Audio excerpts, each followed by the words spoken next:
ইন্ডিয়ার সমস্ত ধরনের সহযোগিতা আমরা যখন প্রয়োজন তখনই পেয়েছি। ভারত থেকে ঝাঁটার বাড়ি খেয়ে রীতিমতো লেজ গুটিয়ে পালাচ্ছেন সাবেক স্বরাষ্ট্রমন্ত্রী আসাদুজ্জামান খান কামাল। ভারতের টেস্ট কেসে প্রথম বলি যে তিনি হচ্ছেন, এই খবর কিন্তু আর কারো অজানা নেই। তার নিজের প্রাণ বাঁচাতে ঢাকা কসাই নামে পরিচিত এই স্বৈরশাসক এখন হন্যে হয়ে নতুন দেশের আশ্রয়ের অনুসন্ধানে ঘুরে বেড়াচ্ছেন। আর এটি কোনো গুজব নয়, ভারত থেকে নিশ্চিত খবর ইতিমধ্যেই বাংলাদেশের হাতে এসে পৌঁছেছে। আমরা ভারতকে মনে করতাম যে আমাদের বিশ্বস্ত বন্ধু। ক্ষমতার দাপটে যিনি একসময় ধরাকে সরা জ্ঞান করতেন, সেই আসাদুজ্জামান খান কামাল আজ নিজের ছায়াকেই ভয় পাচ্ছেন। ভারতের মাটিতে বসেও তার গলার পানি শুকিয়ে যাচ্ছে। এতদিন কলকাতা শহরে বেশ আয়েসে দিন কাটাচ্ছিলেন তিনি, কিন্তু হঠাৎ করেই পাশার দান উল্টে গেছে। দিল্লির বাতাস এখন আর কামালের অনুকূলে নেই, বরং সেই বাতাসে এখন তার ফাঁসির দড়ি ঝুলছে। আর ঠিক এই কারণে কলকাতার আলিশান ডেরা ছেড়ে চোরের মতো পালিয়ে বেড়াচ্ছেন পতিত স্বৈর শাসকের এই প্রভাবশালী মন্ত্রী। কামালের এই হঠাৎ উধাও হয়ে যাওয়ার পেছনে রয়েছে এক বিরাট আতঙ্ক। কিছুদিন আগেও তিনি কলকাতার রোজ ডেল এলাকায় বহাল তবিয়তে ছিলেন। সেখানে তার দলের পলাতক নেতাকর্মীদের সঙ্গে নিয়মিত আড্ডাও দিতেন, কিন্তু গত কয়েকদিন ধরে তাকে আর কোথাও দেখা যাচ্ছে না। এমনকি তার সবচেয়ে কাছের লোকজনও জানে না তাদের প্রিয় নেতা এখন কোন গর্তে লুকিয়ে আছেন।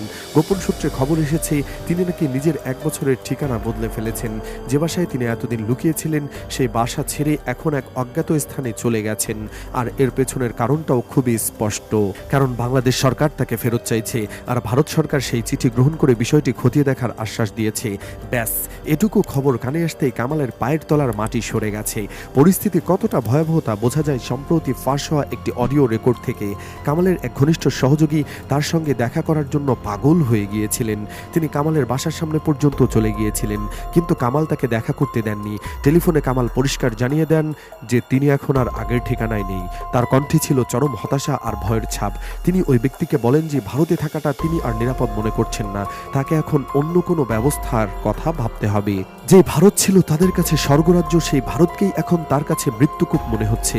তিনি ফোনে বারবার বলছিলেন যে তাকে এখনই বিকল্প চিন্তা করতে হবে। এর মানে হলো তিনি ভারত ছেড়ে পালানোর জন্য ছটফট করছেন। জুলাই মাসের সেই ভয়াবহ দিনগুলোর কথা কেউ ভুলেননি।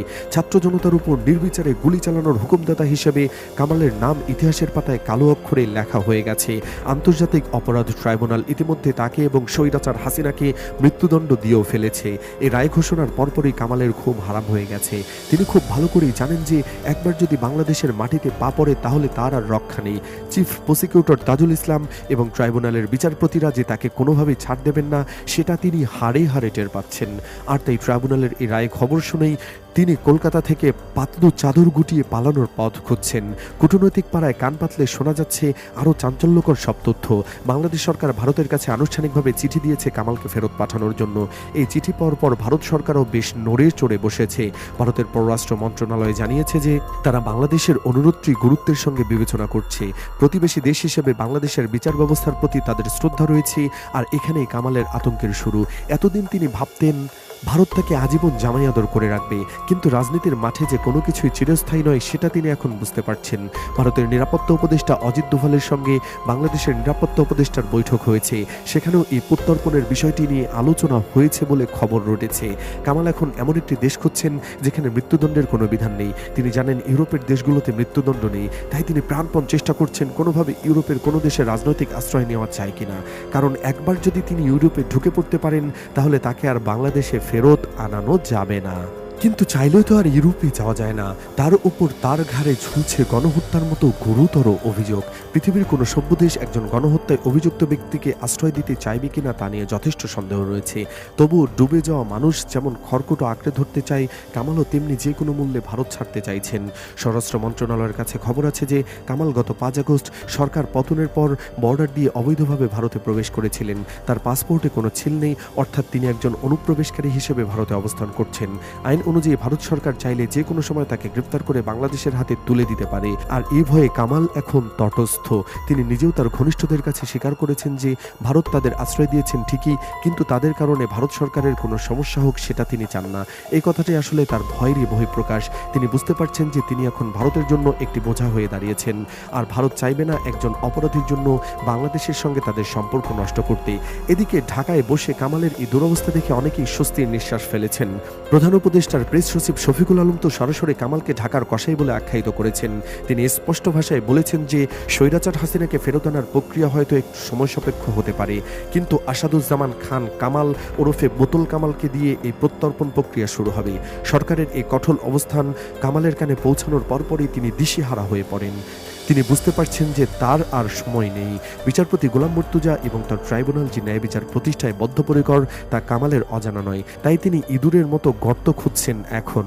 কামালের পালানোর পথ কিন্তু খুব একটা সহজ নয়। তিনি চাইলেই বিমানবন্দর ব্যবহার করে অন্য কোনো দেশে যেতে পারবেন না, কারণ তার পাসপোর্ট এবং ভিসা সংক্রান্ত জটিলতা রয়েছে। অবৈধভাবে ভারতে ঢোকার কারণে তিনি চাইলেই বৈধ পথে ভারত ছাড়তে পারবেন না। তাকে হয়তো আবারও কোনো অবৈধ পথ বেছে নিতে হবে। আর এখানেই রয়েছে বড় ঝুঁকি। ধরা পড়লে তাকে সোজা বাংলাদেশের পুলিশের হাতে তুলে দেওয়া হবে। ভারতের গোয়েন্দারাও তার উপর কড়া নজর রাখছে বলে ধারণা করা হচ্ছে, কারণ বাংলাদেশ সরকার সুনির্দিষ্ট গোয়েন্দা তথ্যের ভিত্তিতে ভারতের কাছে চিঠি দিয়েছে। তার মানে বোতল কামালের প্রতিটি পদক্ষেপ এখন মনিটরিং করা হচ্ছে। একসময় জারি সারায় বাংলাদেশের পুলিশ বাহিনী উঠত আর বসত, সেই কসাই কামাল আজ নিজেই পুলিশের ভয়ে পালিয়ে বেড়াচ্ছেন। ভাগ্যের কি নির্মম পরিহাস, ইতিহাসের কি নির্মম সাক্ষী। তিনি ভেবেছিলেন ক্ষমতার অপব্যবহার করে তিনি আজীবন পার পেয়ে যাবেন, কিন্তু জুলাই বিপ্লব প্রমাণ করে দিয়েছে যে জনগণের শক্তির কাছে কোনো স্বৈরাচারী টিকতে পারে না। কামালের মন্ত্রিসভার অনেক সদস্যই এখন বাংলাদেশের কারাগারে ঢুকছেন। আনিসুল হক থেকে শুরু করে দীপু মনি কিংবা সালমান এফ রহমান সবাই এখন জেলের ভাত খাচ্ছেন। এমনকি সাবেক শিল্পমন্ত্রী নুরুল মাজিদ মাহমুদ হুমায়ুন তো জেলের ভেতরে মারা গেছেন। এসব খবর নিশ্চয়ই কামালের কানেও পৌঁছেছে, আর এখন তিনি নিজের পরিণতি চোখের সামনে দেখতে পাচ্ছেন।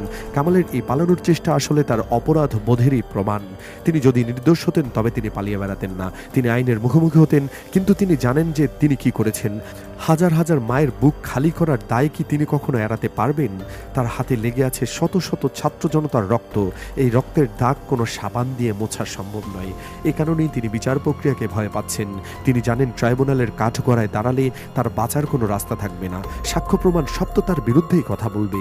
ভারতের একটি কূটনৈতিক সূত্র জানাচ্ছে যে কামালের হাতে সময় খুব কম। বাংলাদেশ সরকার যেভাবে চাপ সৃষ্টি করেছে তাতে ভারত সরকার হয়তো খুব বেশি দিন তাকে সুরক্ষা দিবে না। ভারতের অভ্যন্তরীণ রাজনীতিতে বাংলাদেশের সঙ্গে সুসম্পর্ক বজায় রাখার একটা চাপ রয়েছে।